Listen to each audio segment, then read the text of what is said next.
myself. My name's Rebecca Boswell. I'm a safeguarding advisor with the safeguarding team at the Diocese of Ely. Today's webinar is part of a series of webinars as part of something we're calling Safeguarding Season. So Ely Diocese and Ely Cathedral are jointly holding Safeguarding Season. There have been webinars throughout this week, and there are further webinars in the last 2 days of the week. So tomorrow we have webinars in relation to the current priorities for the Safeguarding Children's and Adults boards in Cambridgeshire and Peterborough. So really helpful messages as to how we can, as professionals and as community members, work together to safeguard people across Cambridgeshire and Peterborough and more widely. Tomorrow afternoon there's a webinar given by Archdeacon Richard, the Archdeacon of Huntingdon and Wisbech, which is about a theology of safeguarding. So again, a really interesting topic for those of us with a church background, and an interesting insight for those outside, particularly when thinking about safeguarding in faith context. On Friday, we have a webinar presented by the Clear Initiative in relation to safeguarding children and adults who are potential victims of modern slavery and exploitation. And on Friday afternoon, we have a webinar presented by Professor Lisa Oakley about how we could respond well in our church context to spiritual abuse. Very helpful for those of us working within faith contexts.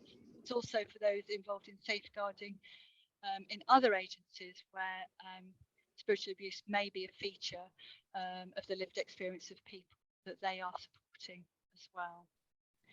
Just also would like to promote the Loud Fence at Ely Cathedral. The Loud Fence is an installation giving people the opportunity to show solidarity with victims and survivors of abuse. People can go along to the cathedral and tie a message or a ribbon to the fence. They can also offer a message of solidarity virtually, and we will tie a ribbon or their message onto the Loud Fence on their behalf. So please take a look at that if you haven't seen that already.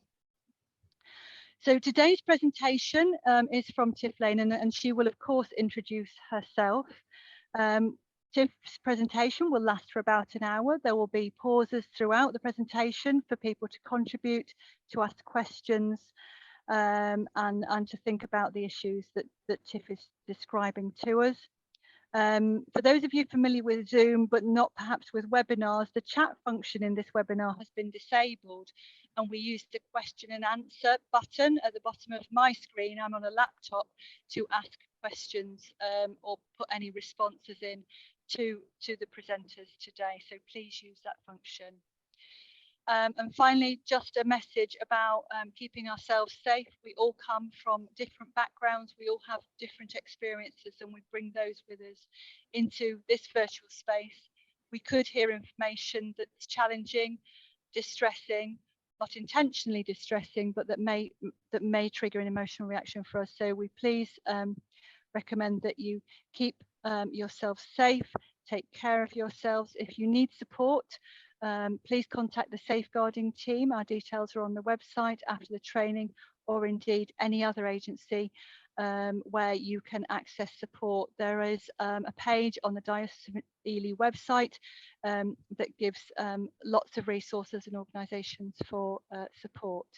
And after a rather lengthy introduction, I'm going to now hand over to Tiff, who will talk us through her background and the presentation. And just to apologise to attendees that despite our best efforts, Tiff's camera is resolutely not working today. So we will hear her voice, but we won't see her face, sadly. I'm so sorry about that. I am quite new to Zoom, and yeah, it was a miracle I could get on at all. So thank you for that, and apologies that you can't see me. Maybe a blessing. Thank you for that, Rebecca. Rebecca and I go back a long way. We used to work in child protection together many years ago now. And so I'm a police officer. I've been with the police for about 20 years, and I am now work from home. I'm a disabled police officer, so I have a great job, fabulous job. So I talk about hate crime and what that involves to all sorts of people. It's a bit odd not seeing faces. So all I've got in front of me is the presentation. So it's a bit strange. I'll try not to be distracted by that, and I hope you're not too distracted either.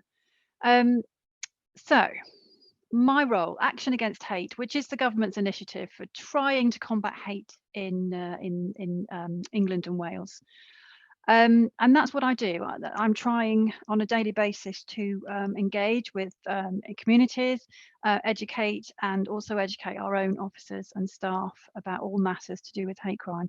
So part of what I'm going to do today is talk to you about what that means. It's such a social construct that I believe, and I will actually, before I started this job, I didn't really have a great grasp about what hate crime actually is when you look at the legislation. And so I think that might be part of the problem. People don't report hate crime for lots of different reasons, and I think that people don't understand what it is. So let's talk about what it is, and that's what I'm here to talk to you about today. So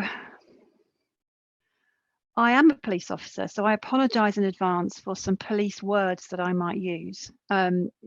If I do that, you must tell me, because I might, I don't know, say an abbreviation or something that is a bit policey and you don't understand it. So please, tell us if I've done that, something that you don't understand.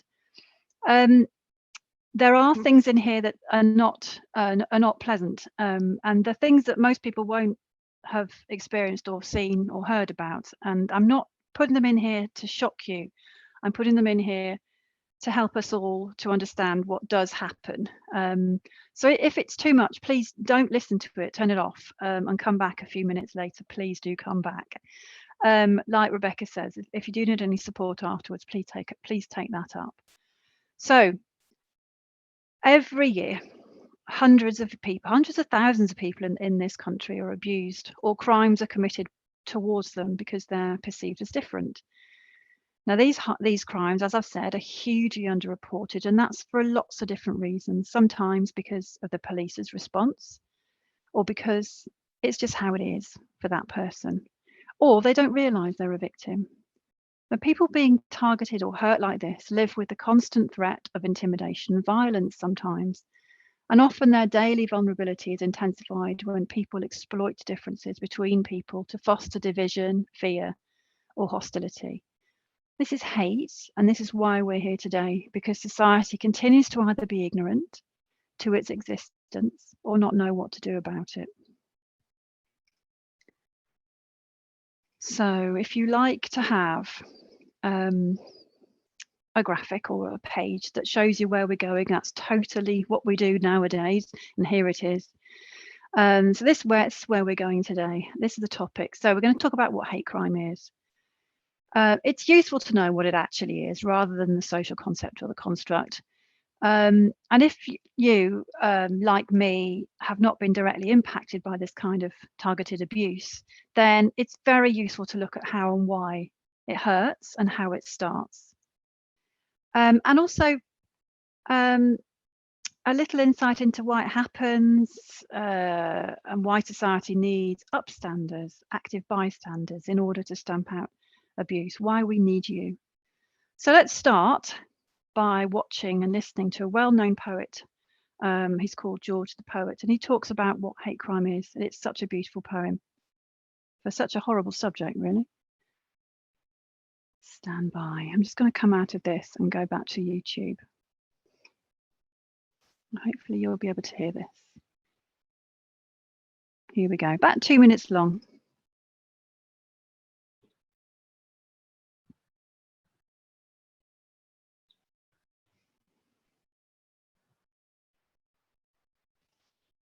Tiff, I'm afraid we can't hear the sound. Yeah, working on that.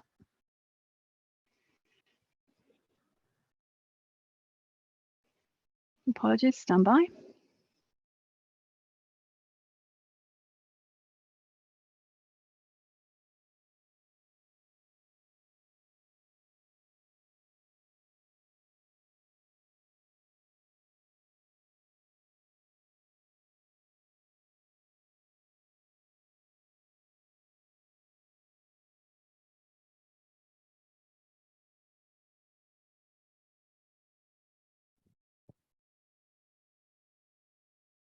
can see you're struggling there.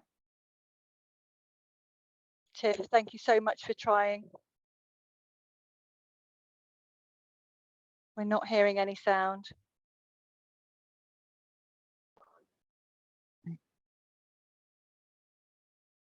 Right, we're just going to have to stop that.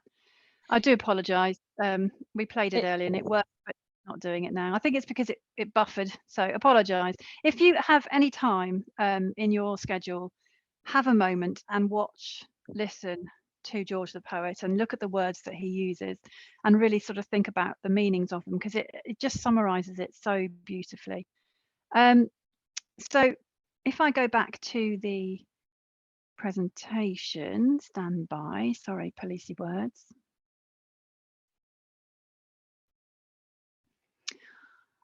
I'm going to talk about, there's actually a definition of hate crime, and this is what it is. Hopefully you can hear me and see the screen. Rebecca, could you just confirm? I can confirm that we can hear you and see the screen. Wonderful. It should be showing what is hate crime. Yeah. Wonderful. Okay, so what is it? Let's look at what hate crime is in the context of criminal legislation. So the term hate crime can be used to describe a range of criminal behaviour or behaviours where the perpetrator, the person who's done it, is motivated by hostility or demonstrates hostility towards the victim's protected characteristics or personal characteristics. We're going to cover those in a bit. So you can see in those bubbles, there is no word hate. It actually mentions hostility. The offender is motivated by or has demonstrated hostility. Now, there's no definition in criminal law of hostility. The courts, CPS, use the dictionary definition, which has these words. Now, these words are ill will, prejudice. Hopefully you can read those. These are quite subtle words. They're not quite as in your face, and they don't conjure up the feeling that the word hate does. So I think the word hate is to quite a large extent a bit of a misnomer in the context of hate crime. A person who commits a hate crime need not actually be motivated by hatred. That's how I always think hatred is quite a violent word. They don't have to be motivated by hatred for their victim, but rather it's their expression of prejudice or bias against the victim's presumed group membership that more properly characterizes hate crime. So that's ill will, ill feeling, spiteful. They're quite subtle. So I think that's another reason why people don't understand, because the word hate is not there. It is hostility. And just moving to perception, another key point in the whole makeup of what hate crime is. There's two arms, two limbs, if you like, two limbs to perception. The first one, identification of a hate crime or a hate incident, is all about someone's perception. That's by the victim or anyone actually, including you, people on this call. The definition says anyone can perceive a hate crime or a hate incident. That might need some explanation because it's been confused by a lot of things recently, and certainly the press. Any person can perceive a hate crime, but only if they've somehow been involved. So you've been a victim, you've been a witness, you've been a first confidant, that sort of thing. So for example, if someone phones the police and says something to the call taker might think, hang on a minute, that sounds like a prejudiced incident. That sounds like someone's been targeted because of who they are. The victim very often doesn't know the term hate crime. Who does really? Who really does know what it means? Hopefully you after today. And the call taker might think, hang on a minute, that does sound very much like a hate crime. And then in those circumstances, we would record it as a hate crime, and the police would find evidence. And that's what the police's job is, to get that evidence, and that evidence we present to the CPS, and the CPS decide whether or not there's evidence to charge, and the courts make the ultimate decision on guilt. So that's perception. But if someone has a hunch that something has happened because it's happened at a place or somewhere that's been involved in a hate incident before, that's probably not good enough for us to record it as a hate crime. But if someone like a victim, for example, someone's been a victim of hate, we don't challenge their perception. We might find that the evidence suggests that we don't have evidence to prove their suggestion, but we don't challenge someone's perception. It's very a personal belief that we don't judge, we don't question it, we don't challenge it. We do question, obviously. We question because we try and find evidence. We find the information that would help us to present a case to the Crown Prosecution Service. But yeah, we don't judge or challenge. So the other arm, the other limb to perception is that sometimes who someone is targeting isn't someone who they thought they were, if that makes any sense. So you can perceive someone to be something and they're not to be, but it's still hate crime. It doesn't matter if you get it wrong. It doesn't matter if your perception is wrong. And if I'm confusing anyone, I hope I'm not, but if there's any questions, just do the whole Q&A thing and we'll cover them. So who is included in legislation? Normally, I would normally open this up to Q&A, but I'm finding the whole Zoom today quite difficult. So I think we'll probably keep it to the end. I don't know whether or not you'll be amazed by there only being 5 protected characteristics involved in or included in hate crime legislation. But there are only 5 protected characteristics. So if you know anything about the Equalities Act, then you'll know there are far more than this, or at least 9. And they include things like age and your sex, so male, female.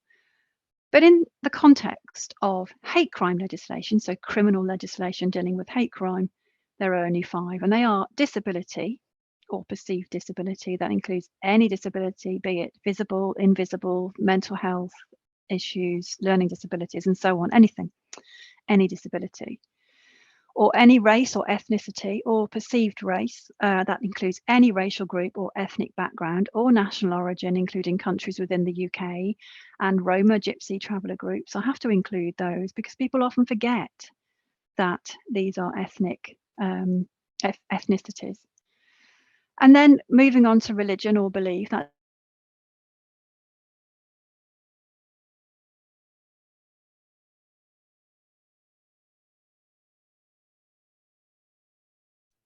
Okay, we seem to have lost audio from Tiff. So, Tiff, I'm not sure if you can hear me.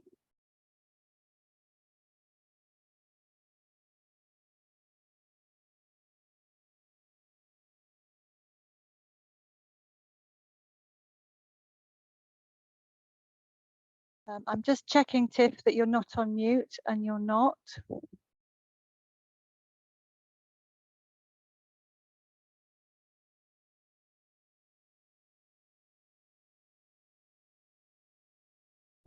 Okay, it may be that Tiff has got an internet issue that's now stopping her signal to this webinar.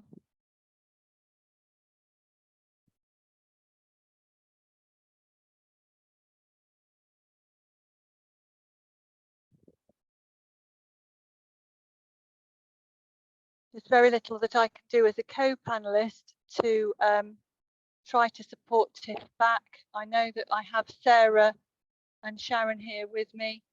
I wonder if either of you is able to give Tiff a telephone call to see if she is able to join us again. It might be that she needs to log out and log in again. I'm just going to forward you both Tiff's telephone number in order that you can give her a quick call. I can give her a ring, Rebecca.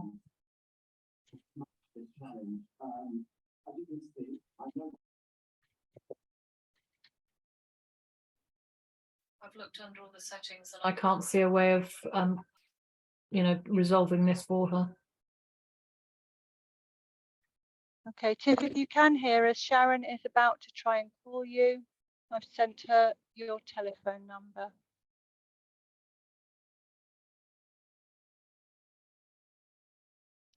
It may be most helpful for Tiff to try and leave and rejoin us.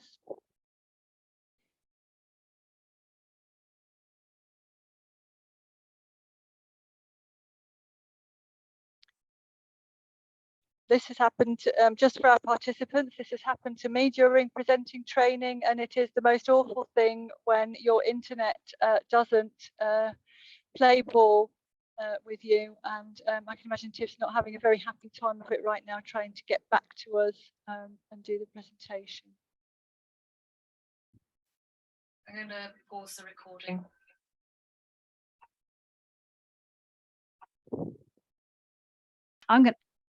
Sorry, go on. There was a question in the Q&A from Christine. It was really relevant to the slide that we were on, asking about hate towards people of another religion and whether that's a hate crime. So religion to religion, do you mean? Yeah, according Yes, to the yeah. question, some people hate others of another religion. Is that a hate crime? Yeah, absolutely. Yes, it is. If there's a crime, yeah, and someone has committed that crime because of that other person's religion, yeah, there has to be a crime. Yeah, absolutely. Yes is the short answer. Okay, so hopefully you can see my screen again. We can. That's wonderful. Brilliant, thank you. So moving on, and I'm going to have to be a little quicker now, is religion, from religion and perceived religion, is sexual orientation. So that means anybody's sexual orientation, or that's who they're romantic or oh no, I've turned my phone on, that's a bad idea, that's going to make noise.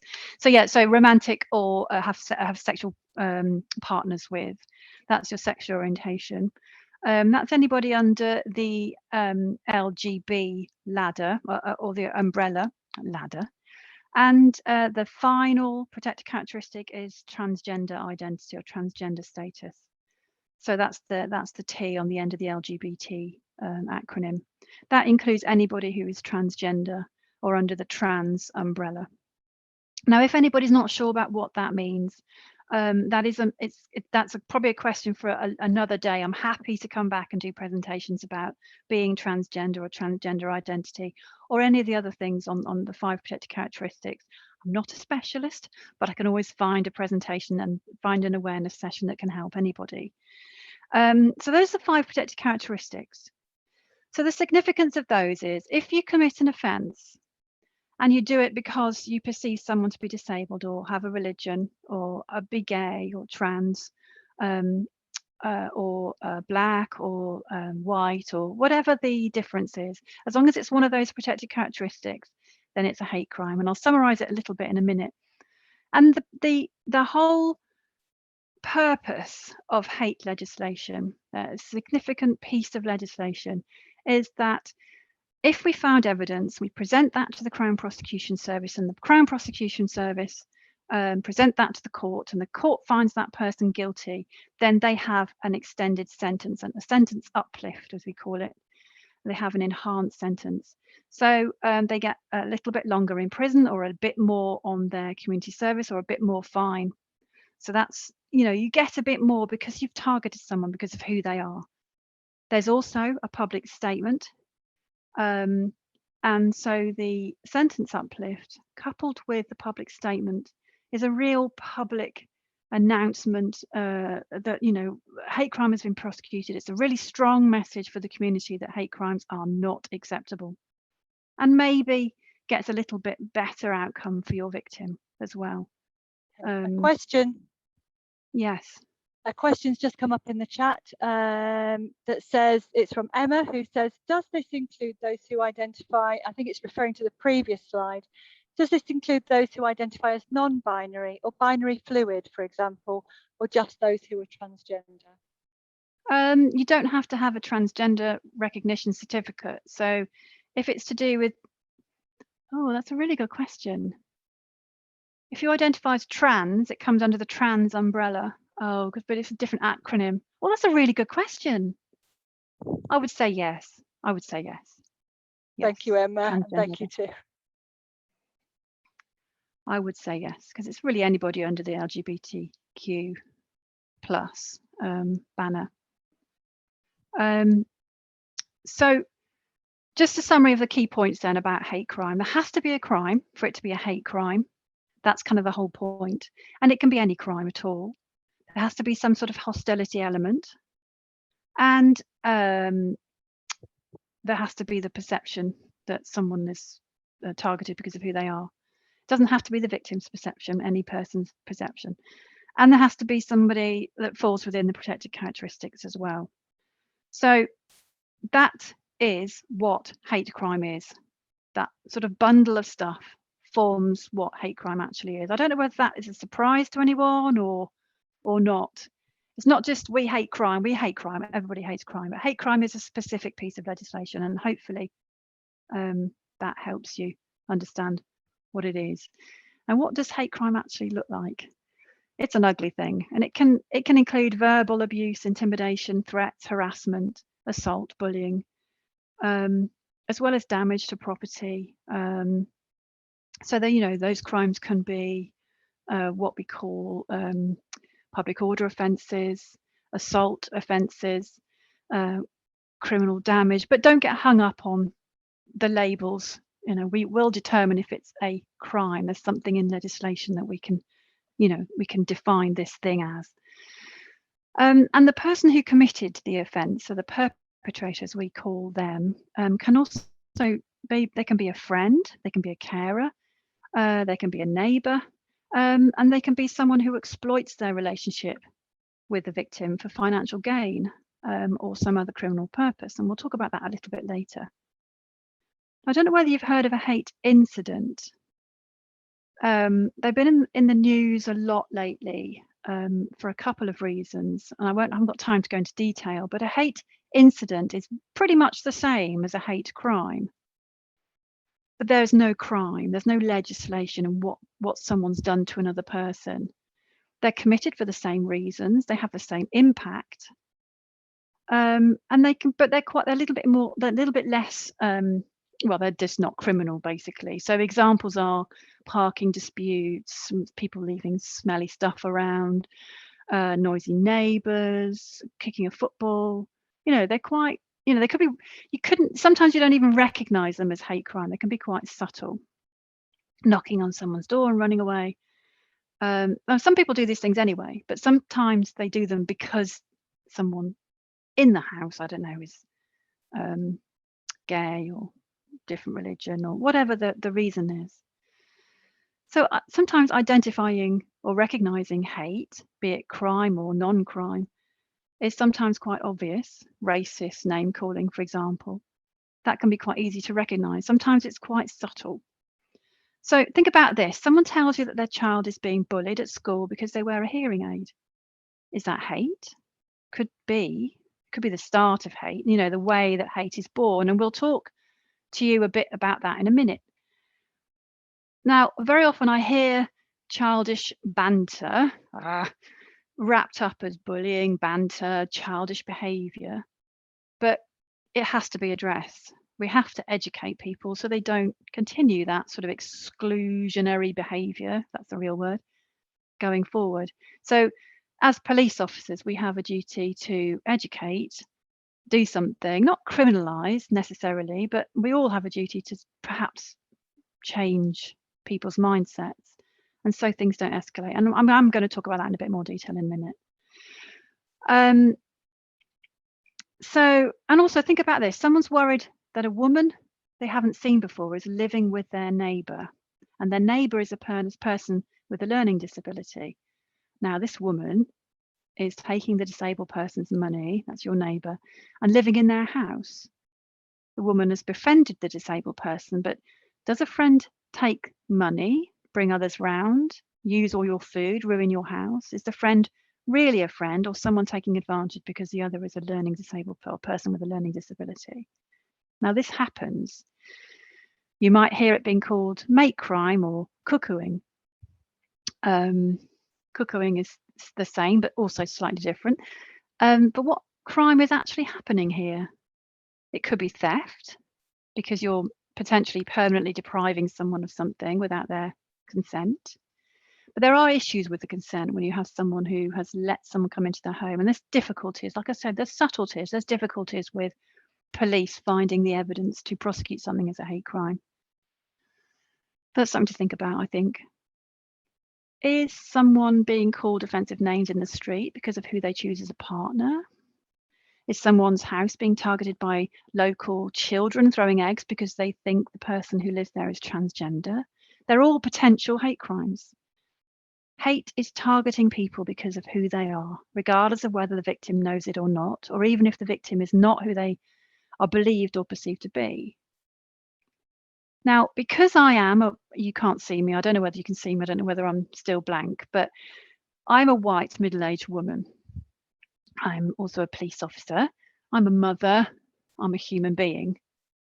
But this human being has only ever encountered a little bit of prejudice, but not for myself. I haven't really encountered it.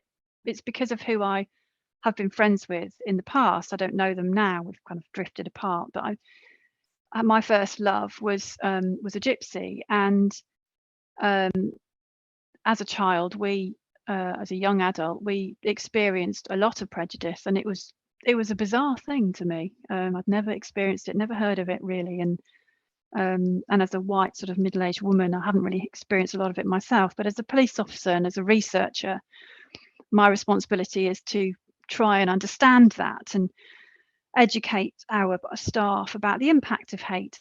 And how do I do that?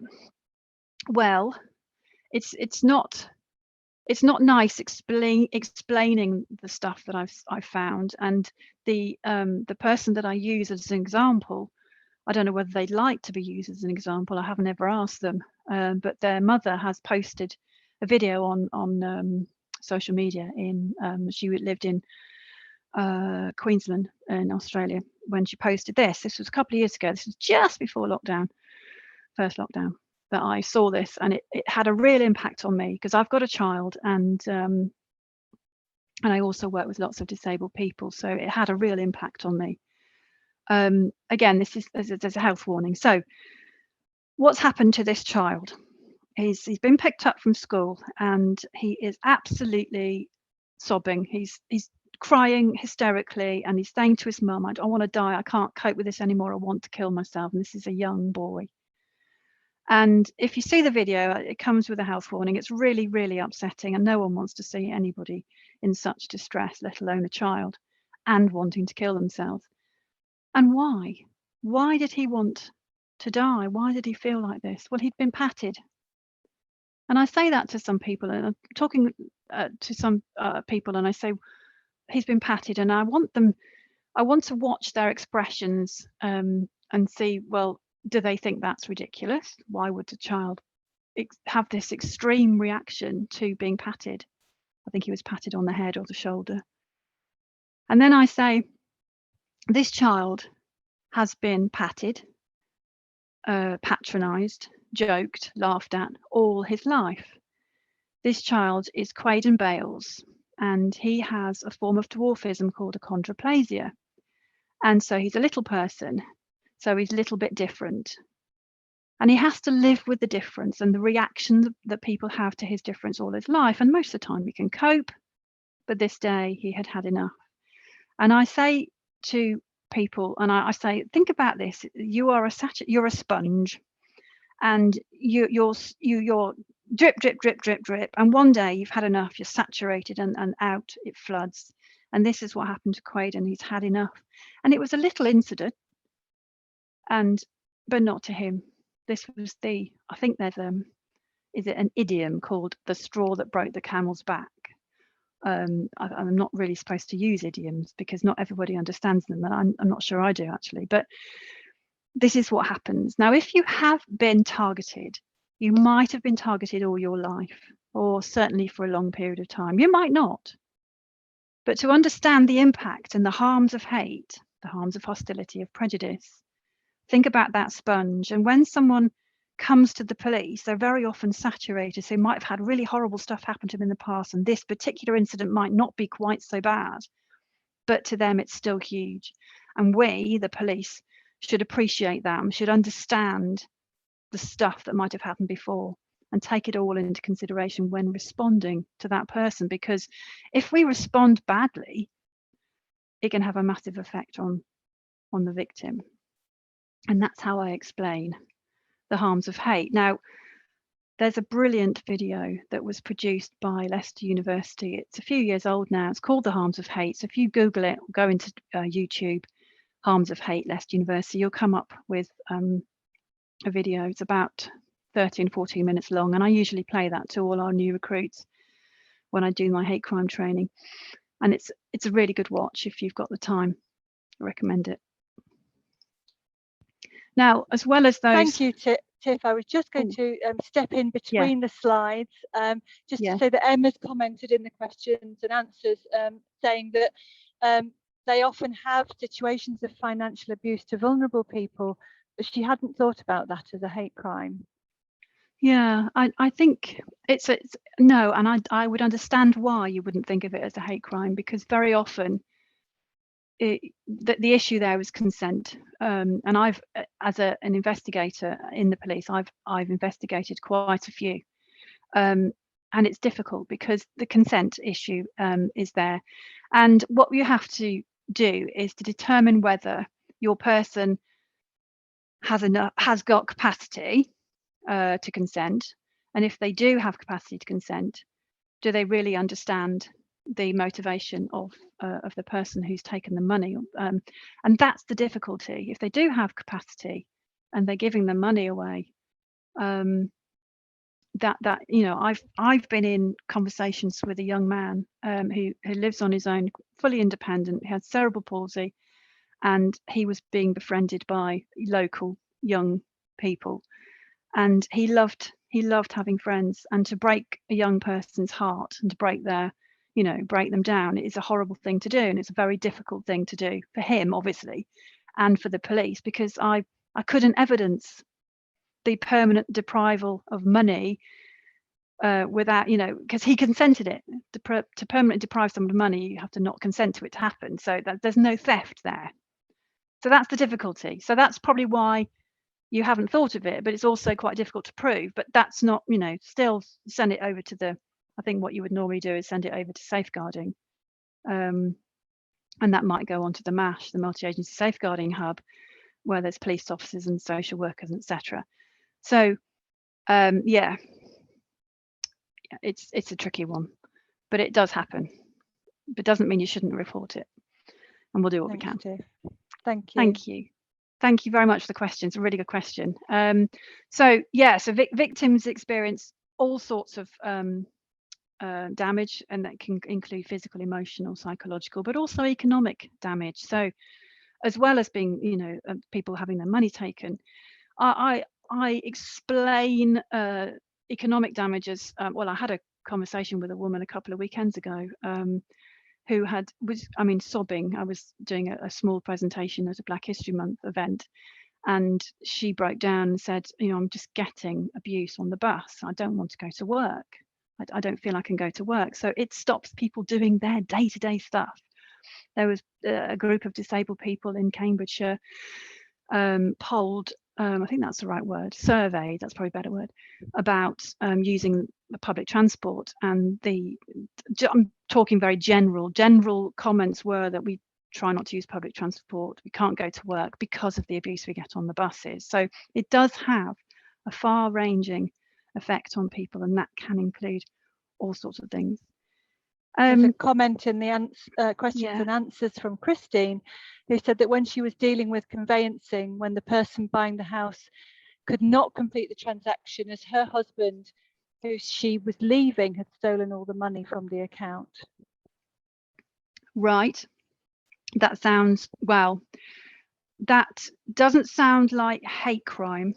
That sounds like a completely different matter, unless we can prove that he had some sort of a motivation of hostility towards one of those protected characteristics. Okay, thank you for that. Yeah, good question. That sounds like something different, but yeah. Okay, and we've just had another a longer comment in the chat from Emma. And Emma's disclosed, thank you, Emma, that she's in and out of a wheelchair every few years after spinal surgery. And I can honestly tell you that it is astonishing how people treat you so differently when you are in a chair. This can really get to you, being dismissed as not having intelligence, etc. I Yeah. was once in a supermarket and my husband went to another aisle to get something. I stayed in my chair and a person actually physically wheeled me out of the way so they could reach the shelf. I couldn't believe it, because would someone do this if I was walking? This can really get to you. Thank you for sharing that, Emma. Thank you very, very much for sharing. And this is the first day of Disability History Month. And that is one of the reasons why we have Disability History Month, is to educate people about that very thing, and the history of doing that. We're doing that sort of behaviour, being casually, we're very casual about what we call ableism or disableism. And that is a whole other topic of conversation, one which I'm passionate to take up if we ever get the chance. That's why I do concentrate quite heavily about disabled matters when I do this talk. Of course, there are issues with racism. Of course, there are issues with anti-faith, anti-LGBT, and so on. But the thing, this is the thing, and I'm glad you brought this up, because disability is the largest minority in this country. It's the largest community of largest minority community in this country, disabled people. And we are so casual with our ways of managing the whole disability issue, but we don't actually see the issue. That's the problem.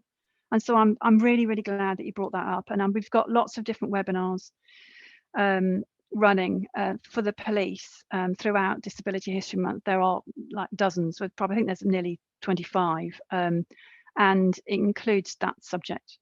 So people are aware, but it's so ingrained in our culture that it is a real problem, just as much as racism was a few decades ago. So thank you for bringing that up, and I'm sorry, and it's I want to swear, but I'm not going to. Thank you. Are you happy for me to move on? Yes, thank you, Tiff. Thank you. So, as well as the emotional and physical damage to the well-being of victims and their families and the wider communities, because of course you affect one person, you affect all their family, their friends, their street, their community.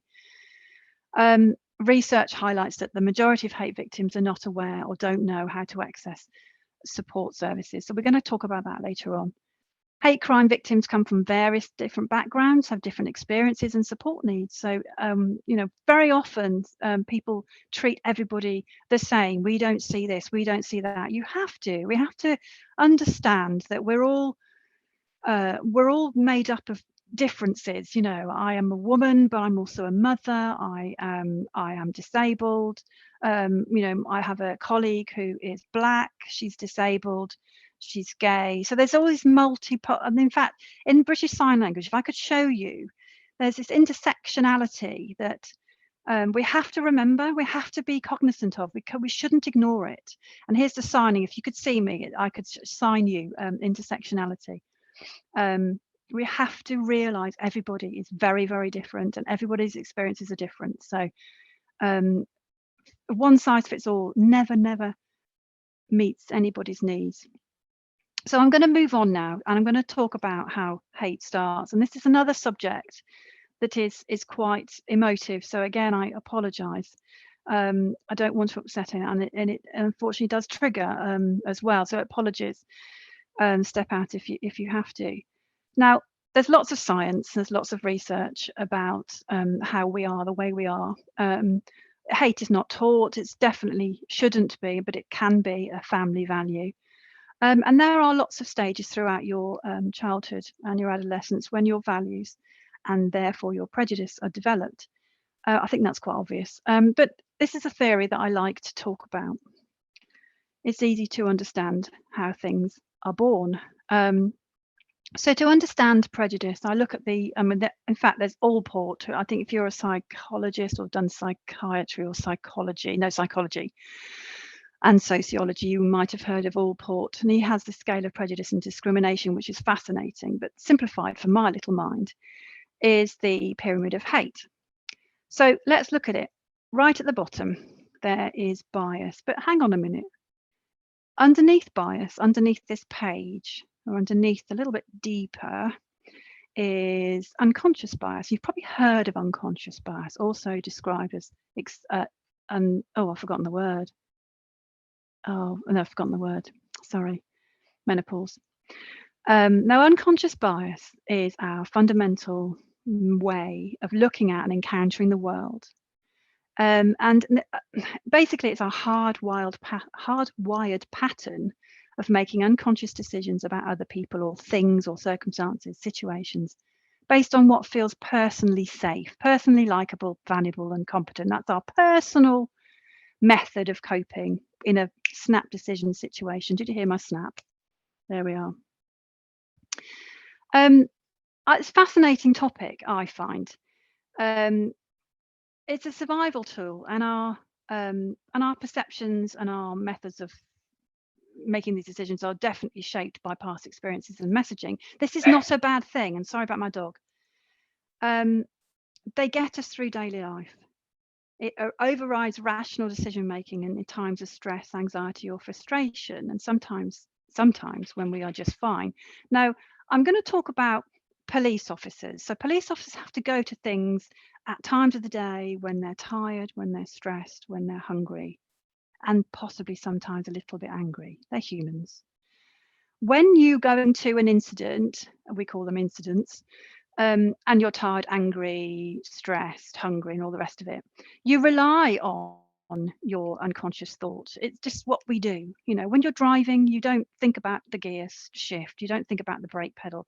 It's all unconscious stuff, and that's how we do these things, because we're bombarded with information all the time. We have to sift through it and make these snap decisions, otherwise we wouldn't survive, and that is fine.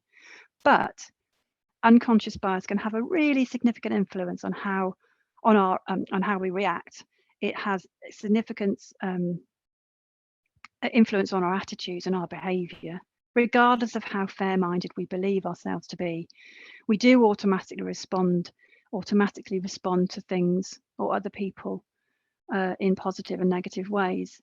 Now, I went to a party a little while ago when we did that sort of thing, and there were lots of people there, lots of different backgrounds, and I didn't know many people, and I found myself sort of gravitating to this woman I hadn't met before, and we chatted and we got to dancing and we had a good time. And I realized that, I mean, I didn't realize there and then, but it took me some days, if not weeks, if not months. She looked a bit like me. She was tall, she was blonde, and she was white. And there was lots of different people there, black people. I think there were sort of Asian people, all sorts of people. It was a very diverse and lovely group. But I have just done this thing where unconsciously I didn't feel comfortable. I made myself feel more comfortable by associating with someone who looked like me. And we do that all the time. We're not bad people for doing it, but we do it.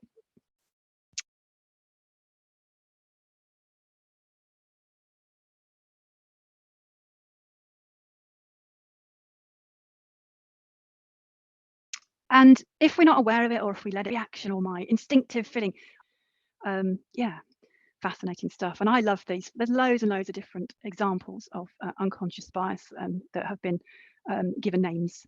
I love this one, negativity bias. This is me wrapped up to a T. We have much greater recall of unpleasant memories. You know, think about, I don't know, yeah, when you didn't get the job, apart from, you know, the 20 other times when you did, you know, get the job, sort of thing. Overconfidence bias. We overestimate our skill level relative to others, and consequently our ability to affect. Oh, it's all blah blah blah. But yeah, we take credit for past positive outcomes without acknowledging the role of chance and that sort of thing. Oh, I love gambler's fallacy.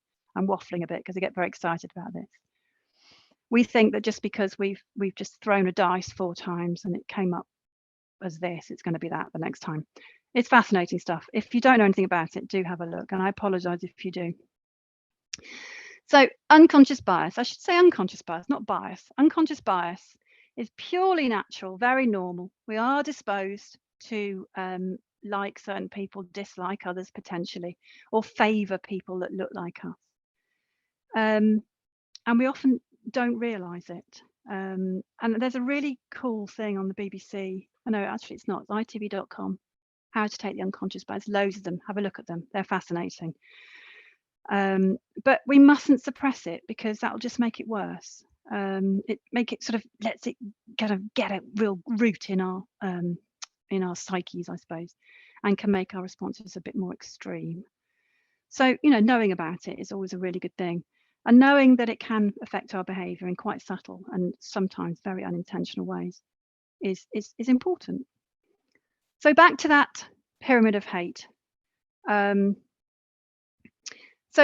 if we don't realise that we are fundamentally sometimes acting on instinct, and let that unconscious stuff sort of eke through, it can end up being that we are more we use stereotyping language or beliefs, insensitivity, belittling jokes, and that's sort of how it all starts. How bias is properly made, and how it, if you don't check it, it can get worse. And sometimes we do make jokes about someone's difference. We don't include some people because they're not like us. We're making sensitive remarks and so on. And that is, like I said, the very start of prejudice. And our use of language, that dog is terrible, I'm so sorry, and I can't do anything about it.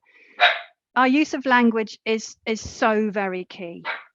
And it's a real hot topic right now. And people sort of, I think I even saw it in Loose Women yesterday. Yeah, I do watch Loose Women. I love it. You know, people say, oh, this is woke, or this is politically correct.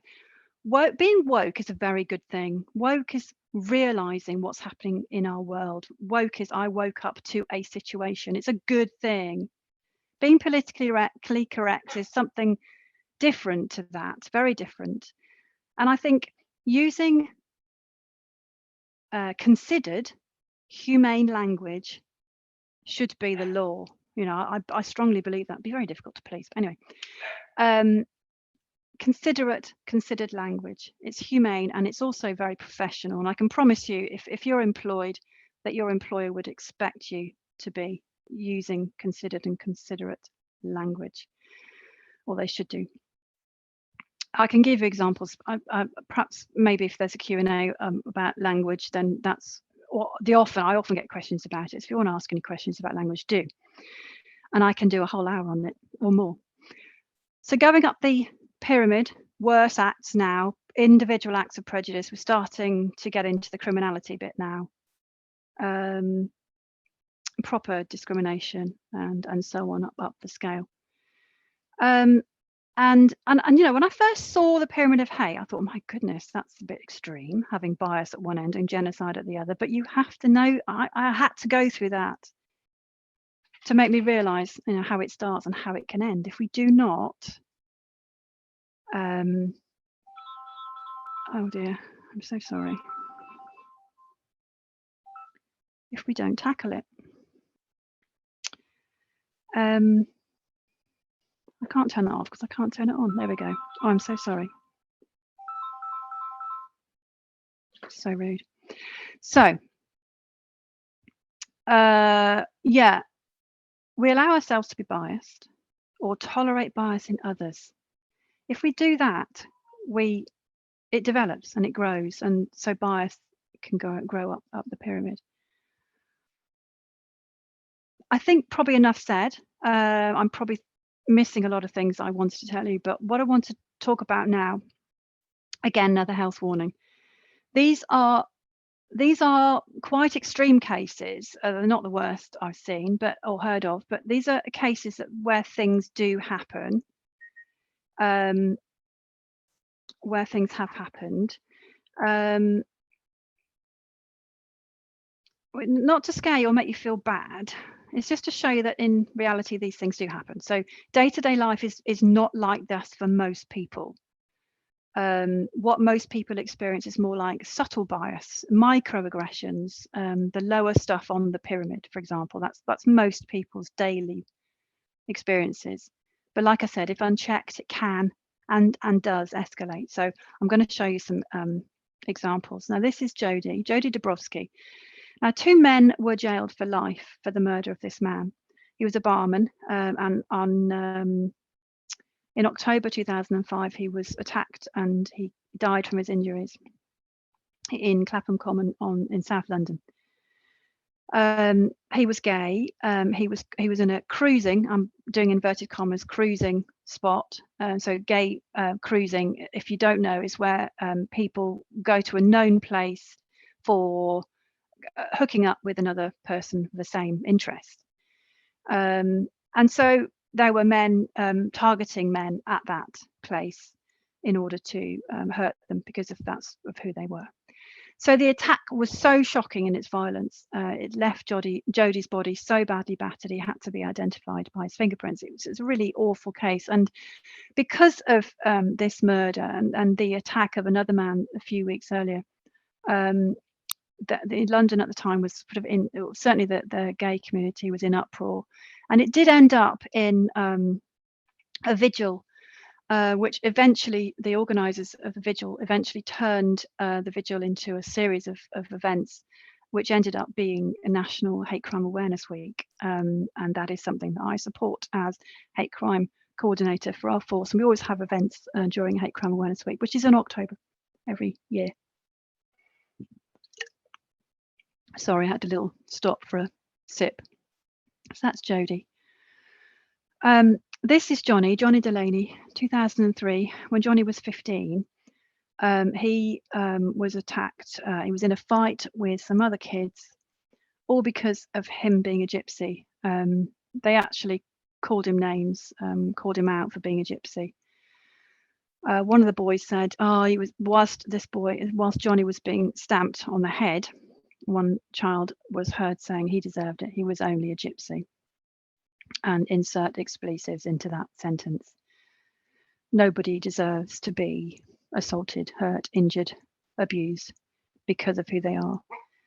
He was a little boy, and it was investigated well and people were brought to justice, but unfortunately the court did not believe it was a targeted offence. And sometimes people don't truly understand what targeted abuse is, and sometimes they don't understand the ethnicity, and that's why I always include mention of Gypsy, Roma travellers in the bit about race and ethnicity. My next slide, my next lady is next person is Christine Lakinski. Christine was born with a disability or disabilities, mental ill health, and lots of medical issues, and she was ridiculed and teased all through her life. She often had to move home because of the bullying and aka harassment, abuse, criminality. In 2007, she collapsed in the street near to her home, and later she died of pancreatic failure. But someone who was living nearby, so let's say a neighbour, a local person, young man, was nearby with a friend, and someone else arrived and they spotted Christine, who had collapsed near them in the street. Now, instead of calling for an ambulance, helping her, treating her like a human, they started to basically torture her. They did things which they filmed, which was great for the police because it's good evidence, but it's disgusting for her. Now, she died on the street. She should have died in hospital, in care, with respect and dignity, and luckily for us we did prosecute. Luckily for us, we did prosecute based on the evidence.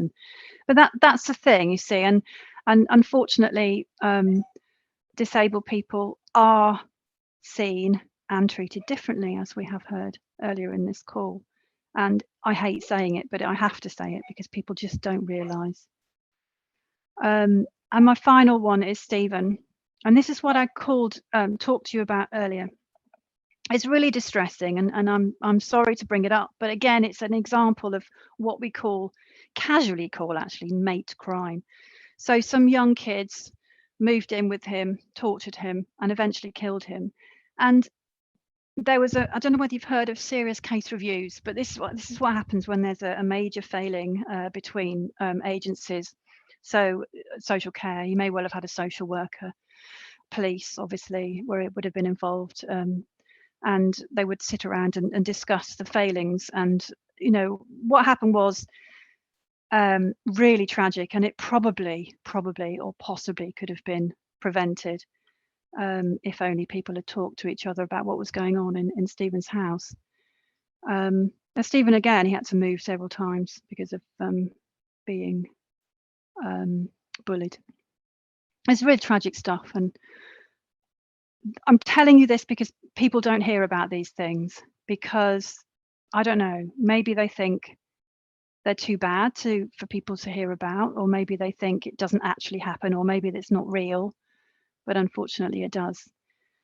And there are, well, that's a horrible colour, I apologise. There are lots of different forms of prejudice. There's lots of people who are targeted because of who they are, that don't necessarily fit within those protected characteristics.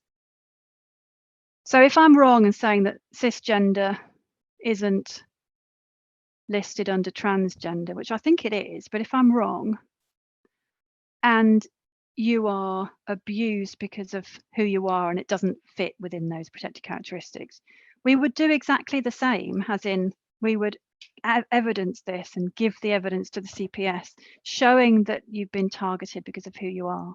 There may not be legislation that would uplift the sentence if your person is found guilty at court.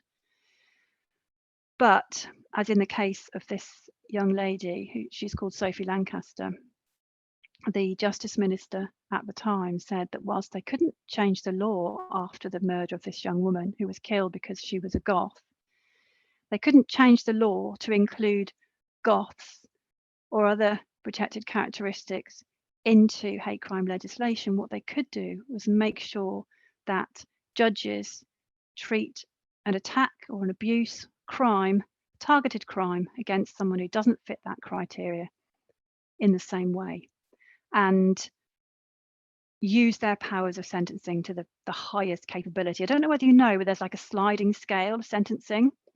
So, you know, if you've been a good person up to that point, you might get a lesser sentence, or if it wasn't a targeted offence, you might get a lesser sentence. But in this case, you would have got a higher sentence because of the targeted behaviour. I hope that makes sense. So this is Sophie. Her boyfriend was attacked just because they wore sort of goth outfits, white, you know, quite pale, white faces, dark makeup, dark clothes. Yeah, and she intervened and she died of her injuries 13 days later. In fact, her mum died this year and she's been campaigning for Sophie ever since. Wonderful woman, truly wonderful. So that's how we would treat any other victim. Do you know what? I'm just going to skip that, because every time we've had something really seriously major happen, like Brexit, like COVID, I've looked at the statistics and they increase massively, and they haven't really recovered since COVID. And this is a very large picture of a man with some horrible injuries. I'm sorry, that really is quite alarming. So this wasn't a Chinese man in Cambridgeshire, but there were some Chinese people in Cambridgeshire attacked last year for no other reason than that they were perceived to be Chinese, and this spree of these young people targeted. I think they were in 30 or 30 something crimes. It's actually in the court system now, where people have been brought to justice. But the injury of one of the young people attacked looks very similar to this. It doesn't normally happen, but when we get these things happening like Brexit, like COVID, it seems to shake the ground that people are standing on or sitting on, whatever they're doing or being, and it seems to make people different or bring out the things that don't normally come to the surface, because maybe they're feeling a little bit unsure about things, maybe they're feeling a bit threatened or a bit vulnerable, and somehow this makes people react in a certain way. That's how I get my head around it anyway. All people are just bad. There's always that as well. So hate crime towards Chinese people increased by 3 during the first 3 months of 2020, and that's actually gone up since then. Other crimes have gone up as well, but I'm talking about hate crime. But so things like fraud, that's increased as well. So people take advantage of these things, don't they? And hate crime does increase. Like, so for example, there was a anti-Muslim hate crime soared in UK after Christchurch shootings. Things like that happen. So I definitely need everybody on this call to be our hate crime ambassador. So hopefully now you have a better understanding of what constitutes hate. So now, if you can, I want you to try and change our social norms. So we talked about the casualness of ableism in this country. We are not good at breaking free of what everyone else is doing around us. It's quite an ingrained thing in our psychology, and actually psychology shows it's quite natural and normal. So there is no blame here. What tends to happen, and I say tend, doesn't always happen, is that if someone does or says something that is not acceptable, we often do nothing about it because no one else around us does either. It's really difficult to be that one person going against the norm, even though, you know, we know it's the right thing to do. It's really difficult to step out of that comfort zone. And there's been loads of experiments to show what this looks like. If you search for bystander effects, you can see lots of really interesting experiments of how people have reacted or not reacted. For example, to someone lying in the street, seemingly unconscious or in distress, and people just walking past. But of course, that's not always the case. But there are times when it happens, when you should do something. And it's the doing something that's often difficult to decide what to do and how. Now, that is a subject for a whole new webinar. I'm not promoting my wares, but there are lots of organisations that can help with being an active bystander. But think about this. Now, that video I mentioned earlier, there's a scenario in there. There's a lady in a supermarket, and this lady talks about her experiences in the supermarket on this one occasion. Now, this lady wears a hijab, and she's shopping for her son. She has to get something, and it's in a supermarket. She has a basket, and she goes to the till. And so think about this. So a man intervenes, shoves her, and grabs her basket and throws it on the floor. And he says, or he shouts, "It's people like you who are ruining our country." And no one intervenes. And I've often thought about it. What would I do? I've thought about this for so long because it's a real life scenario. Like I said, it's in that video. And it's a real life example of a hate crime where no one helped the victim. It's a hate crime because she was shoved. You know, you don't have any right to shove anybody unless you have a defence in law if you're doing it in self-defence, but you have no right to do that. It's an assault. It's called common assault. Grabs her basket and throws it down. He says, "It's people like you who are ruining." That's the hostility bit. That's the proof that there is hostility. He's actually said those words. You don't have to call someone a name for it to be hostility. We all know what that means. And what would I do? I don't know. But the problem with this, not doing anything, it's probably the most hurtful thing, or second most hurtful thing, is no one helping. And that makes that person feel like they don't belong, like nobody cares. No one will believe them. Did this really happen? I can't believe people didn't step in. You know, all those things happen. And I don't know whether anyone on the line has experienced that, and I don't want to trigger any emotions, but that's probably as bad in the sense that's how it affects people. It really. So I wanted you to think about what you would have done in this scenario. Never put yourself in danger, please. I'm not encouraging you to stand in front of that person, in front of the person that has already assaulted her. I'm not encouraging that at all. Obviously, police officers are encouraged to do that because that's what they're supposed to do. I am not. I'm a disabled police officer, so I would probably fall on the ground if I tried to get involved. It's different. So anyway, do something, even if it's to check in on somebody. So if you've heard someone I don't know, someone's used some language at work which was insensitive, we have to do something about that, even if it's just to check in. Or report it to someone else. If it's in the meeting, you know, there's difficult scenarios that you don't want to interrupt. We have to do something. If we don't do anything, we're condoning the action. and we're passive colluders. And this is how prejudice gets power, and this is how prejudice gets impetus. So, change the social norm. Oh, it's difficult, I know, it's not easy to do.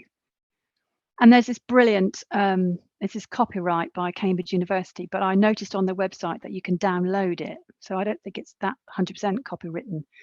And this DDDD, this is something that is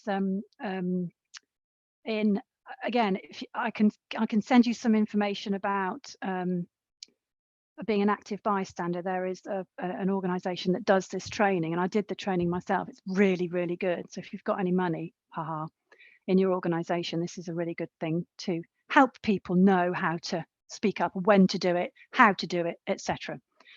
Lots of different things. You can distract, you can do something about it. My daughter's just arrived, so my dogs will now bark. So anyway, this is a really good poster. So change the social norm. And it's really important that we try and get help for our person. Won't be a minute.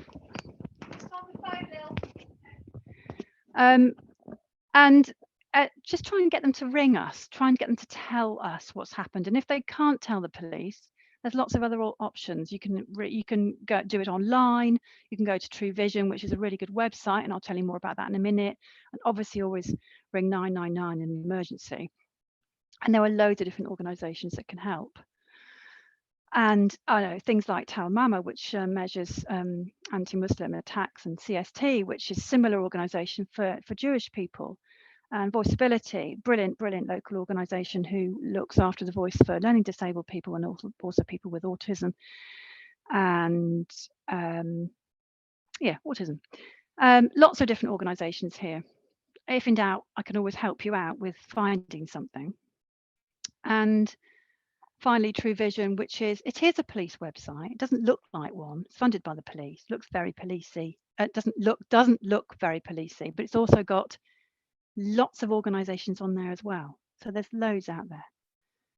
And it has a button you can press to report a crime. And you can also do that anonymously with Crime Stoppers. So tell us, please tell us.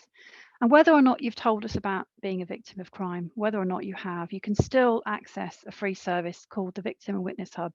So if you've been a victim or a witness of crime in Cambridgeshire, they are brilliant. They've got a massive resource database, and they can offer mostly telephone since COVID, emotional and practical support to anyone in Cambridgeshire. You don't have to have reported it to the police. So don't suffer in silence. There are agencies out there that can help. That's what they're there for. In fact, later on this year, Stop Hate UK, which is a completely independent organisation, are launching their services in Cambridgeshire. If you want to know any more, please let me know, or go on their website. I don't think they mention it, but it will be live certainly by the end of this year. And they've got a website and also a reporting tool. But the best thing about them is they've got a 24/7 helpline, which is brilliant. So I hope that you have found this useful, hopefully informative, hopefully you've learned something. And I just wonder, have anybody got any questions?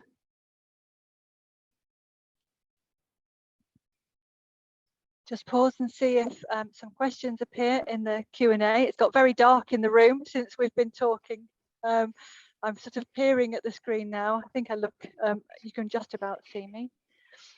One of the things I certainly noticed from those last few slides was a load of resources that I wasn't aware of, Tiff. So certainly we'll be reviewing our resources page to ensure that we signpost as well to some of those, because there are some new names and organisations on there from our perspective. Brilliant, thank you. Just got one question appeared. Michelle says, really great presentation, thank you, and thank you all for coming. It's you know, it's every tiny step that we take in relation to safeguarding hate crime and all of the issues that we're discussing this week can and will make a difference. So thank you so much for your time and attending this. For if you've enjoyed the presentation and you think there are colleagues or friends or family who may benefit from listening to this presentation, we have recorded it, and we will be able to facilitate other access to the presentation webinar as well. So it doesn't stop here today. Thank you. And if I can also just say that if anybody wants me to come to their organisation, I would prefer it on MS Teams because I can have more control over that, but that's fine. And it usually works for me better than Zoom, so apologies for today. I'm more than happy to do that. I do language, I do LGBT issues and disability stuff. Yeah, that's sort of my thing. And obviously a general hate crime presentation. So let me know if you need me to do that. That would be great. I'm sure Rebecca can give you my email address. And thank you everyone for coming today. Can do. And thanks for Rebecca. Thank you, Tiff, for giving us your time and battling through the tech issues that we encountered just moments before this presentation was due to start, and staying so calm and collected throughout. It was a great presentation, really, really helpful, and we're really grateful for you supporting our safeguarding season. Thank you so much. Thanks for having me.